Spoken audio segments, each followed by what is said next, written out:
Hi friends, welcome to my channel. இன்றைக்கி நம்ம சேனலில் ஒரு சூப்பரான ரெசிபி தாங்க. அதுக்கு உருளைக்கிழங்கு வச்சு தான் இன்றைக்கி நம்ம செய்ய போகிறோம்.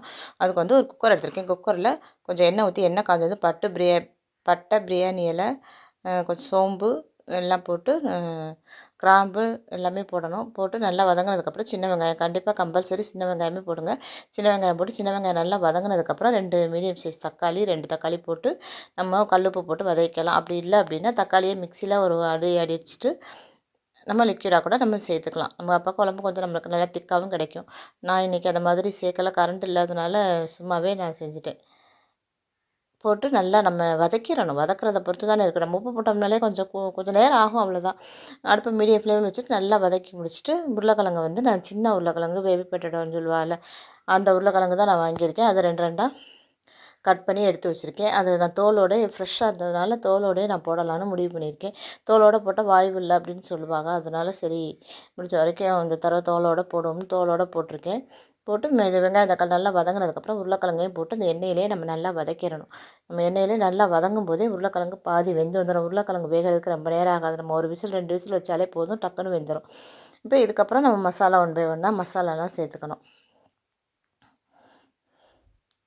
நல்லா வதங்கி வந்ததுக்கப்புறம் நம்ம மசாலா சேர்த்துக்க வேண்டியதுதான். இந்த மாதிரி நம்ம செய்யும்போது இது சப்பாத்திக்கு நல்லாயிருக்கு. சாதம், இட்லி, தோசை எல்லாத்துக்குமே நல்லாயிருக்கும். புளி சாதத்துக்கு சேர்க்குறது அப்படின்னா கொஞ்சம் புளி சேர்த்துக்கணும். இதில் கொஞ்சம் மஞ்சத்தூள் போட்டுட்டு ஒரு 1 1/2 ஸ்பூன் அல்லது 2 ஸ்பூன் உங்கள் மிளகாத்தூள் காரத்துக்கு தகுந்த மாதிரி போட்டுக்கோங்க. ஏன்னா அது 1/2 கிலோ அளவு உருளைக்கிழங்கு. நீங்கள் அது குவான்டிட்டி 1/4 கிலோ போடுற மாதிரி இருந்தால், கொஞ்சமாக வைக்கிற மாதிரி இருந்தால் மிளகாத்தூளோட அளவை கொஞ்சம் கூட்டி குறைச்சி சேர்த்துக்க வேண்டியதுதான். மல்லித்தூள் ஒரு 4 ஸ்பூனு, மிளகாத்தூள் ஒரு 2 ஸ்பூனு நான் சேர்த்துருக்கேன். எங்கள் வீட்டில் அரைச்ச மல்லித்தூள் அப்படிங்கிறதுனால, மிளகாத்தூளுங்கிறதுனால காரம் இல்லை. அதோடய ரொம்ப நாளாச்சு அரைச்சி ரொம்ப நாள் வச்சுருந்தோம்னாலே அதனோட காரம் போயிடுது இல்லையா. இப்போ கடைசி கண்டிஷன் வந்துருச்சு மிளகாத்தூள் மல்லித்தூள்லாம். ஸோ அதனால் நான் கொஞ்சம் கூட சேர்த்துருக்கேன். நீங்கள் பார்த்து புது மிளகாய் இருந்தால் பார்த்து சேர்த்துக்கோங்க. நல்லா மிக்ஸ் பண்ணி விட்டுட்டு இப்போ நம்ம தண்ணி ஊற்றி நல்லா மிக்ஸ் பண்ணிடணும். மிக்ஸ் பண்ணிவிட்டு இதுக்கு தேவையான அளவு உப்பு போடணும். உருளைக்கிழங்குக்கு உப்பு ரொம்ப எப்போவுமே கூட போடக்கூடாது. உருளைக்கிழங்கு கொஞ்சம் உப்பு போட்டாலே உப்பு கரிக்கிற மாதிரி இருக்கும். அதனால் நம்ம எல்லா டிஷ்ஷுக்கும் போடுறத விட உருளைக்கிழங்கு நம்ம பாதி அளவு போட்டாலே போதும், கரெக்டாக இருக்கும்.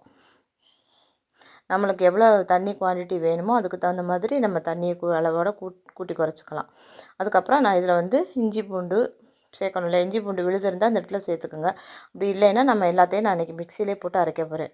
அது கொஞ்சம்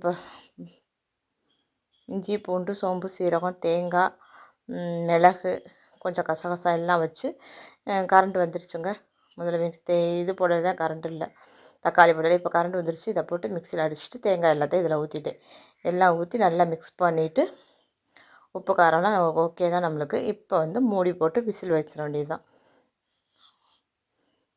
உப்பு நான் இப்போ தான் இந்த இடத்துல தான் நான் உப்பு போடுறேன். கடைசியில் கருவேப்பிலையும் தூவிட்டேன். கருவேப்பிலையும் பிச்சு போட்டுட்டு நான் விசில் போட்டு கரெக்டாக 2 விசில் வச்சேன். உருளைக்கிழங்கு நல்லா வெந்து வந்துருச்சு. உங்கள் விசில் வேக வேகமாக வரதா இருந்தால் 3 விசில் வச்சுக்கோங்க. அவ்வளோதாங்க. பார்க்கையில எப்படி இருக்குது, சூப்பராக இருக்குல்ல. இது இட்லி, தோசை, சப்பாத்திக்கு செமையாக இருக்கும். சாதத்துக்கும் செமையாக. சாதத்துக்கு அப்படின்னா நம்மளுக்கு இந்த புளிப்பே போதும். வேணும்னா ஒரு சின்னமாக ஒரு சொல புளி வந்து கரைச்சி ஊற்றினீங்கன்னா கரெக்டாக இருக்கும். இதே மாதிரி நீங்களும் செஞ்சு பாருங்கள். தேங்க்யூ.